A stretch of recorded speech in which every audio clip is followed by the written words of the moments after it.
Pada tanggal 14 Agustus 1945, Jepang menyerah tanpa syarat kepada sekutu. Berita tersebut sangat dirahasiakan oleh Jepang. Bahkan semua stasiun radio disegel oleh Jepang.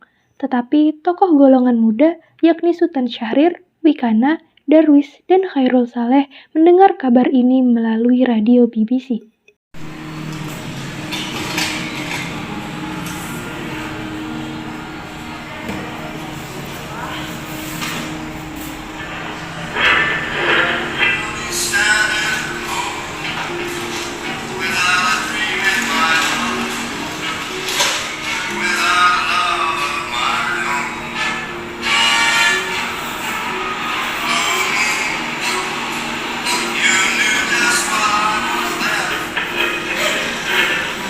Designated Allied Supreme Commander to accept the surrender of the Japanese.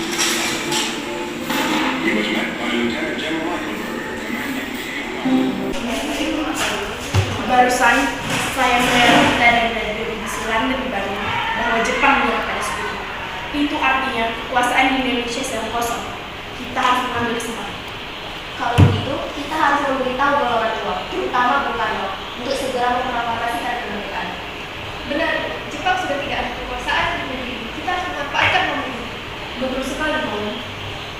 Tetapi jangan sampai proklamasi kemerdekaan diproklamirkan oleh PPKI.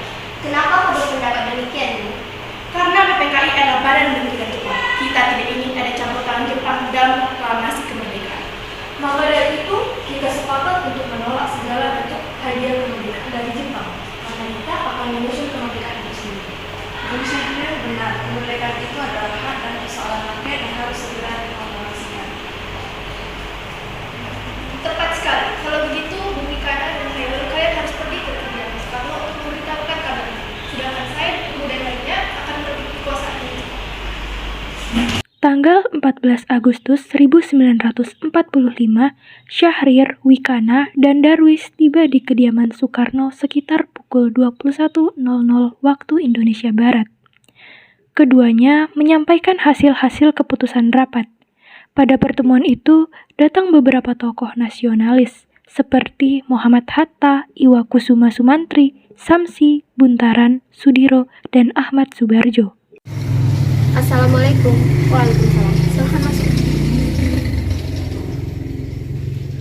Silakan duduk.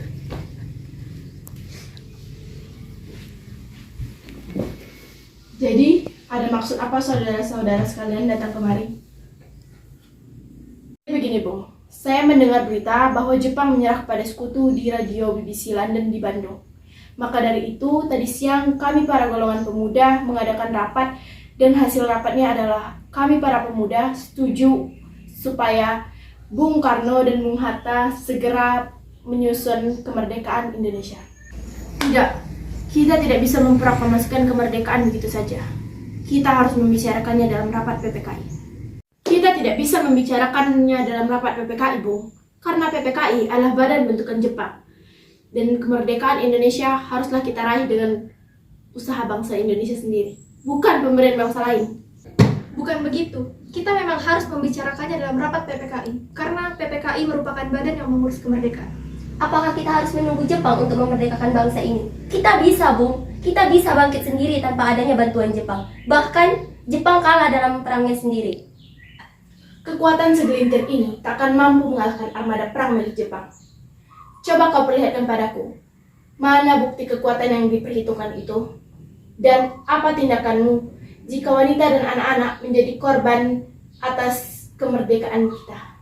Tapi semakin cepat kita memproklamasikan kemerdekaan, akan semakin cepat pula kita mengakhiri penderitaan rakyat yang sudah ditanggung selama ini. Inilah yang kita tunggu-tunggu, Bung. Baiklah, tapi berikan kami sedikit waktu untuk berunding. Baik, kalau begitu kami menghadiri. Akhirnya, karena masing-masing mempertahankan pendapatnya, keempat orang golongan muda tersebut berpamitan kepada Bung Karno. Syahrir, Wikana, Darwis, dan Saleh berpamitan dan bergegas meninggalkan kediaman Bung Karno dengan wajah kesal.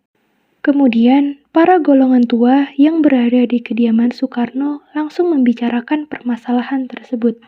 Dengan demikian, Usaha para pemuda untuk membujuk Insinyur Soekarno agar segera memproklamasikan kemerdekaan mengalami kegagalan. Tanggal 16 Agustus 1945 pukul 24.00 golongan muda melakukan rapat di asrama Baperdi. Dalam rapat itu diputuskan untuk mengungsikan Soekarno dan Hatta ke Rengas Dengklok. Tujuannya adalah agar Insinyur Soekarno dan Dr. Andes Muhammad Hatta tidak terpengaruh oleh Jepang. Assalamualaikum, Bung. Waalaikumsalam. Ada apa kalian datang pagi ini? Kami bermaksud membawa Anda dan Soekarno untuk ikut kami menuju tempat pengasingan. Tempat pengasingan? Apa maksud saudara? Ya, kami akan membawa kalian untuk diasingkan agar terhindar dari pengaruh dan ancaman bentrok antara Jepang dan rakyat. Baiklah, saya akan ikut Darwis. Tapi sebaiknya Ibu Fatmawati dan anak Anda harus ikut serta untuk menjaga keselamatan mereka. Baiklah, saya akan membawa mereka. Hilangnya Soekarno dan Muhammad Hatta secara misterius menimbulkan kepanikan di kalangan para pemimpin di Jakarta. Peristiwa ini baru diketahui oleh Ahmad Soebardjo pukul 08.00 pagi. Assalamualaikum, Bu. Bu?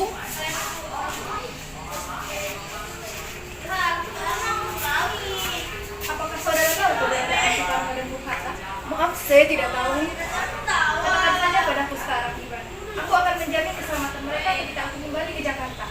Dan aku juga akan menjamin akan membacakan teks proklamasi pada tanggal 17 Agustus 1945. Dan selamat-lambatnya pukul 12.00. Baiklah, saya akan memberitahu. Mereka ada di Rengas Dengklok. Setelah mendapat beberapa kesepakatan, diutuslah Yusuf Kunto untuk mengantar Ahmad Soebardjo dan Sudiro ke Rengas Dengklok. Setelah sampai di sana, Soebardjo akhirnya menjemput Soekarno dan kawan-kawan. Selain itu, Soebardjo berhasil meyakinkan para pemuda untuk tidak terburu-buru memproklamasikan kemerdekaan. Sekitar pukul 23.00, rombongan Insinyur Soekarno sampai di Jakarta untuk pulang sesaat ke tempat masing-masing, lalu langsung menuju ke rumah Laksamana Maeda untuk merumuskan naskah proklamasi. Silakan masuk, Bapak-bapak. Tunggu, bagaimana bisa kalian merumuskan teks proklamasi di rumah seorang laksamana Jepang? Tenanglah, silakan masuk semua.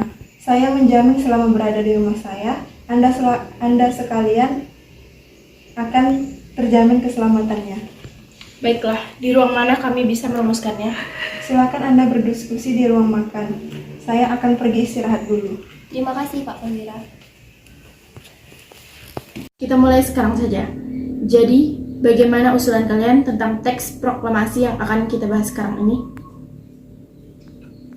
Baiklah, untuk mempersingkat waktu, saya sudah memiliki konsep teks proklamasi.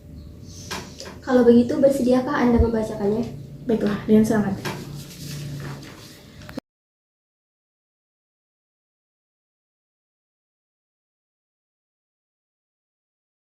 Bagaimana jika kalimat pertama dalam teks proklamasi diambil dari rumusan BPUPKI? Ya, baiklah. Lalu rumusan apa yang akan diambil? Bagian yang merupakan pernyataan bangsa Indonesia untuk menentukan nasibnya sendiri. Ya, bagus. Apa ada usulan lain? Bagaimana jika kalimat kedua kita ubah menjadi pengalihan kekuasaan? Ya, lebih baik. Dan saya setuju. Lalu, atas nama siapa teks proklamasi ini? Karena ini semua berkat jasa-jasa bangsa Indonesia, maka atas nama bangsa Indonesia. Ide yang bagus, Bu. Bagaimana kalian semua? Apakah setuju? Ya, kami setuju. Lalu, siapa yang akan menandatangani teks proklamasi ini? Bagaimana jika dibuat seperti Declaration of Independence Amerika? Bagaimana maksudnya? Maksud saya, teks tersebut ditandatangani oleh semua yang hadir di situ. Saya tidak setuju jika teks tersebut ditandatangani oleh pihak PPKI. Kenapa Anda tidak setuju? Menurut saya, PPKI merupakan anggota yang dibentuk oleh Jepang dan anggotanya pun diangkat oleh Jepang. Lantas mengapa kita harus melibatkan mereka? Sedangkan kemerdekaan ini merupakan hasil usaha dari bangsa kita sendiri. Ya, saya sependapat dengan Anda. Lalu, siapa yang akan menandatangani teks proklamasi ini? Bagaimana jika teks proklamasi ini ditandatangani oleh Insinyur Soekarno dan Dr. Andes Muhammad Hatta sebagai wakil bangsa Indonesia? Ya, saya setuju dengan Soekarno. Ya, saya bersedia. Lalu bagaimana dengan Bung Hatta? Ya, dengan senang hati. Baiklah.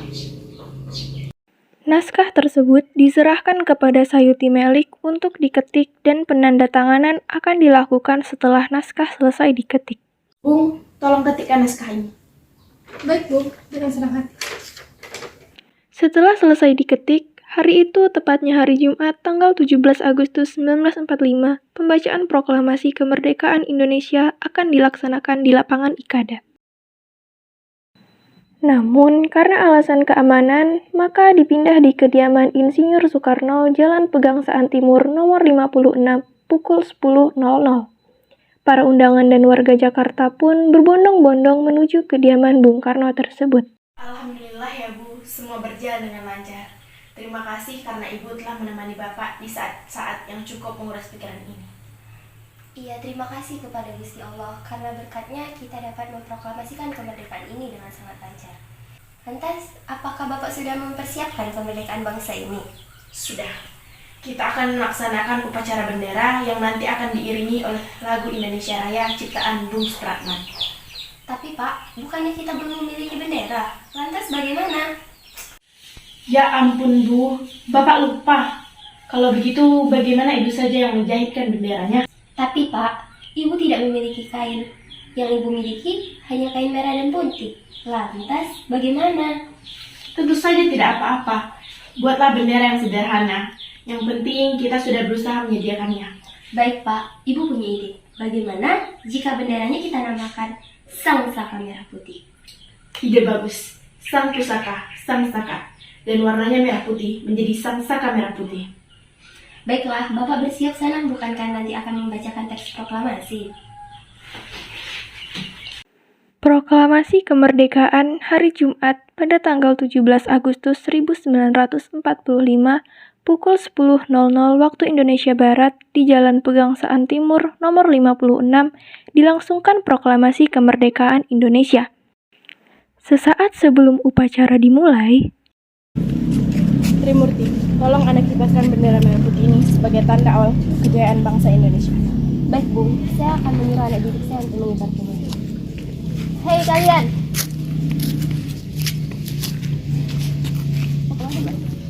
Saya mendapat kehormatan untuk mengibarkan bendera ini untuk pertama kalinya dalam sejarah Indonesia. Siap, kami tidak akan mengecewakan Anda. suasana menjadi sangat hening. Soekarno dan Hatta dipersilahkan maju beberapa langkah dari tempatnya semula. Dengan suaranya yang lantang dan mantap, Soekarno pun membacakan pidato sebelum beliau membacakan teks proklamasi.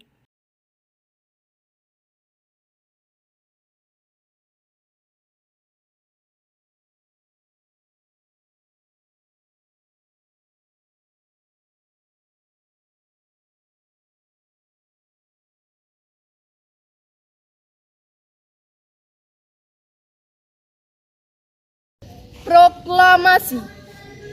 Kami, bangsa Indonesia, dengan ini menyatakan kemerdekaan Indonesia. Hal-hal yang mengenai pemindahan kekuasaan dan lain-lain diselenggarakan dengan cara seksama dan dalam tempo yang sesingkat-singkatnya. Jakarta, hari 17 bulan 8 tahun 45. Atas nama bangsa Indonesia, Soekarno-Hatta.